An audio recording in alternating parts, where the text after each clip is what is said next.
Ucapkan dulu selamat untuk teman-teman yang telah menyelesaikan tutorial dasar JavaScript ya. Aku asumsikan di sini teman-teman belum bisa ngoding semua, jadi bisa dibilang ini adalah bahasa pemrograman pertama teman-teman.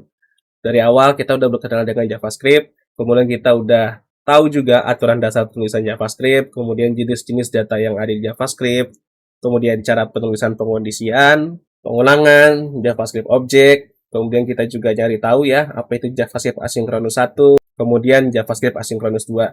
Untuk JavaScript asinkronus 1 dan asinkronus 2 istilahnya itu tidak ada ya. Ini sengaja aku pisah sebagai modul yang terpisah aja supaya videonya nggak terlalu panjang. Pada dasarnya callback, asynchronous, promise, async, dan await itu saling berkaitan. Dan aku tegaskan sekali lagi untuk teman-teman yang belum paham terkait materi JavaScript asynchronous 1 dan 2, silakan ditanyakan via komentar. Dan tolong bertanya di video yang terkait ya, jangan di video yang terpisah-pisah. Supaya nanti aku nggak ribet lah nyari jawabannya atau nyari soalnya. Terus selanjutnya apa nih? Ya, supaya teman-teman nggak hilang arah, silakan teman-teman tentukan. Teman-teman mau ke mana? Kalau teman-teman mau jadi web front-end developer, maka yang selanjutnya harus teman-teman pelajari adalah HTML dan CSS. Itu wajib banget. Kemudian belajar konsep REST API-nya saja. Konsepnya aja, nggak apa-apa. Minimal teman-teman tahu REST API itu apa. Kemudian belajar Git. Teman-teman harus berkenalan dengan Git. Ya, ini senjata dan tools andalan banget untuk para programmer ya. Nggak mungkin kalau misalkan nanti teman-teman kerja tanpa Git. Itu hampir tidak mungkin. Kemudian ada lagi JavaScript DOM HTML. Karena di sini kita baru belajar penulisan JavaScript-nya aja. Kita belum melakukan manipulasi DOM HTML sama sekali. Jadi nanti ada lagi namanya JavaScript DOM HTML. Di WT School juga ada. Di sana kalau misalkan teman-teman mau coba duluan, silakan aja.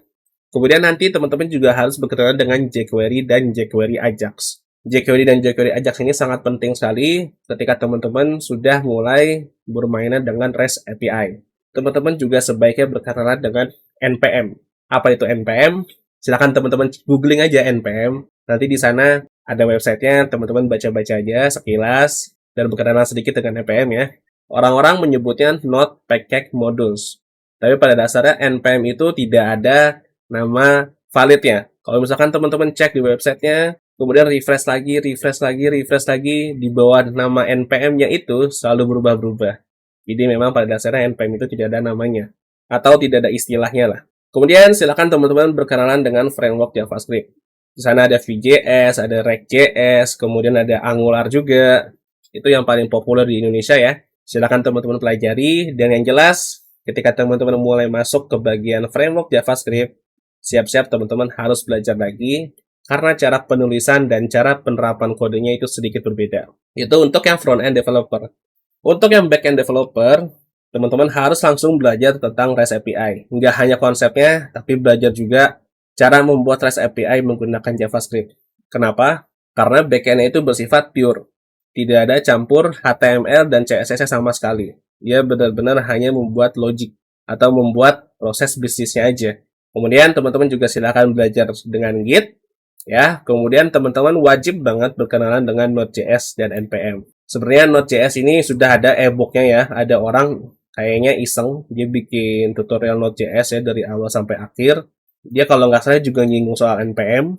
Ya, karena pada dasarnya Node.js biasanya diinstal lewat NPM ya. Jadi udah pasti teman-teman bakal belajar tentang apa itu NPM juga. Kemudian silakan teman-teman backend berkenalan dengan framework JavaScript ya. Ada Express.js, ada Adonis.js, ada juga Next.js yang bersifat full stack. Dan kalau nggak salah Adonis.js juga bersifat full stack deh. Jadi Adonis.js ini mirip banget sama kayak Laravel. Kita bisa bikin view-nya, kita bisa juga langsung bikin backend-nya di dalam folder yang sama. Di sini udah jelas banget ya teman-teman. Untuk yang front-end silakan dilanjut lagi apa yang harus dipelajari. Kemudian untuk yang back-end juga silakan dilanjutkan apalagi yang harus dipelajari. Jangan lupa cek deskripsi, aku bakal cantumin beberapa link penting untuk back-end developer ya. Begitu juga dengan front-end developer.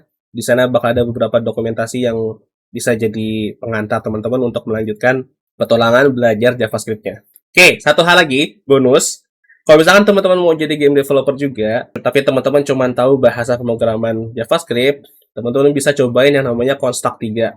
Construct 3 itu adalah game engine yang bisa dibilang mungkin khusus untuk game yang di browser ya. Aku nggak tahu sih pastinya gimana, tapi yang jelas Construct 3 itu bahasanya menggunakan bahasa JavaScript. Jadi kalau misalkan teman-teman mau cobain Construct 3, bikin game gitu, pakai bahasa JavaScript, silakan dimulai dari konstruk 3. Jadi seperti itu ya teman-teman untuk kesimpulan kali ini. Mudah-mudahan bermanfaat playlist ini ya. Mudah-mudahan teman-teman semua paham dan bisa menulis kode JavaScript yang baik dan benar. Kita ketemu lagi di playlist lainnya ya, di playlist yang lainnya juga.